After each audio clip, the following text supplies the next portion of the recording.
What is a GEDCOM? It is an important word you will come across a lot in online genealogy. Join me on today's episode of the Ancestral Findings Podcast. Now is the ideal time to learn.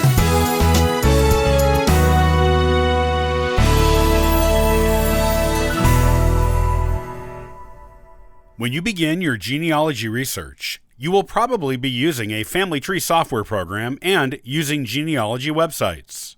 Before long, you are bound to come across the term GEDCOM, probably on a research site or a genealogy message board.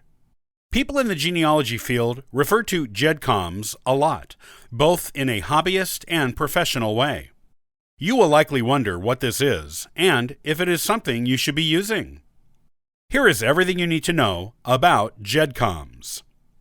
GEDCOM is a genealogy software term that refers to a type of file. The letters are an acronym that stand for Genealogical Data Communication, the GE in genealogy, the D in data, and the COM in communication make up the acronym. The GEDCOM file is a simple way to format your family tree data into a text file. Text files can be read by virtually any family tree software, and even without software devoted just to family trees. This makes GEDCOM files easy to transport between one family tree program and another one by a different company. GEDCOM files are also easy ways to share your family tree information with other people. The GEDCOM was actually invented in 1985, way back when everything was done in DOS, and Windows didn't exist.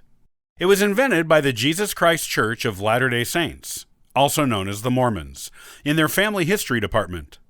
Genealogy is a religious activity for the Mormons, and they have the largest genealogy library in the world in Salt Lake City, Utah, so it only makes sense that they would be the first to invent a computer file just for recording and sharing genealogy. The Mormon Church still owns the GEDCOM name and format, and 5.5 updated versions of it have been released since its invention. The most recent update was released in November of 2000. Current discussions are going on for an update to the current edition of GEDCOM. While you can open a GEDCOM file in a word processor, it is not the best way to view them. It is a time-consuming and complicated task to use a word processor to open a GEDCOM.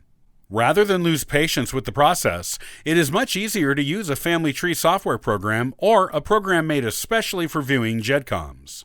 You do need a program of some kind to view a GEDCOM. Otherwise, it will just look like a bunch of indecipherable code. GEDCOMs essentially take the information in your family tree and put it into an outline. It uses tags to describe particular genealogical terms, such as BERT for birth, INDI for individual, DATE for date, and FAM for family. Learning the tags GEDCOMs use makes reading them much easier. The good news is that most tags used on GEDCOM files are easy to figure out on their own without being tutored on them.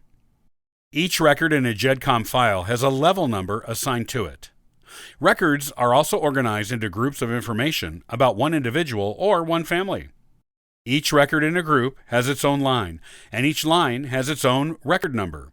This is the way GEDCOMs keep information organized. The first number in a group is always 0, and the numbers go up from there. The tags that describe the records are included after the level numbers. When you use GEDCOMs to record your family tree information, you will be able to easily transport it to any family tree program you choose. This is a particularly useful thing now that Ancestry.com is no longer supporting the popular Family Tree Maker software. If you want to move your family tree information from that program to another, you just need to convert it into a GEDCOM, which you can do with the program, and move it. You can also use GEDCOMs to share family tree information with distant genetic relatives you may meet online. Nearly everyone has a computer with the ability to read a GEDCOM. With this useful tool at your disposal, your genealogy research can be more portable and more accessible by anyone who wants to see it. If you haven't learned to use GEDCOMs yet, now is the perfect time to do it.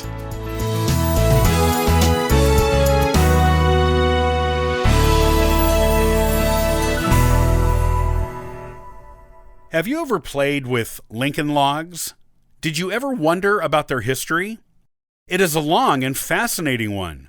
Join me on the next episode of the Ancestral Findings podcast, and I'll share with you the story behind this popular toy. Thanks for joining me today. I'll see you next time on the Ancestral Findings podcast. And for further info, you can visit us at ancestralfindings.com. Copyright by Ancestral Findings, all rights reserved.